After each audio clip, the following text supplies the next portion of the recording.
Charlton. They say you can never go home again.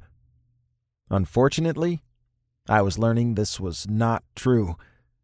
Notably, I felt the concept should be corrected to you should never go home again, especially if home was a tiny speck of southern fried lunacy somewhere in North Middling, Tennessee.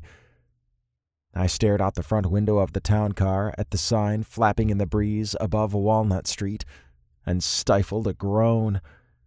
"It's stuffin' time," the sign proudly proclaimed in bright orange paint, though it was unclear whether this was a threat or a promise.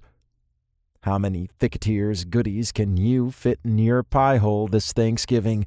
Stuff your neighbors and get stuffed in return this Wednesday morning. All are welcome. The more the merrier. At the bottom, a dancing parade of red, brown, and orange handprint turkeys looked way too much like people raising their hands to volunteer as tribute. "Whoa, so, this is your hometown, huh?" my driver asked.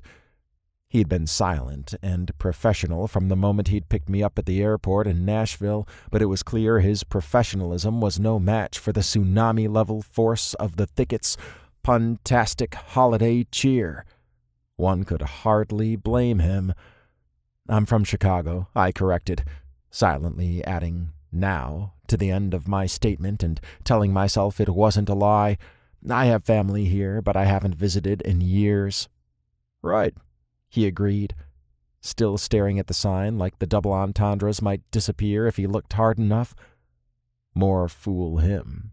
Nothing much changed in this town. Ever.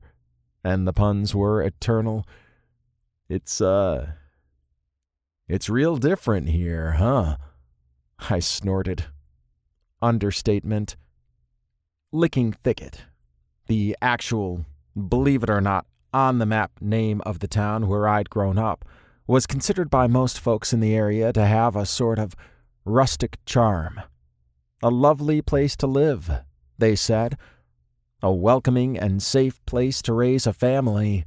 A fine locale for any human with an affinity for rich soil and hardy livestock. A haven for those who enjoyed seasonal festivals, zany local rituals, and terrible double entendres. And this was true. But for those of us who'd had the good sense to leave the place, the Thicket was more rustic than charming, and held way too many embarrassing memories to ever be comfortable. It was not, for example, a place where a man's colorful polos and tasteful but quirky business socks had ever earned him any sort of respect or deference. Not a place where a gay man could hope to find a romance, since it was probably the world's only grinder dead zone. Definitely not a place where a man could hope to find a decent espresso, let alone an iced skinny salted caramel oat milk latte no whip, either, since the town boasted more dairy cows than humans.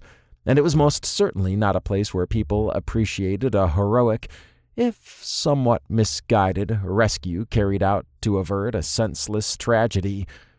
"Never been out this way," the driver went on.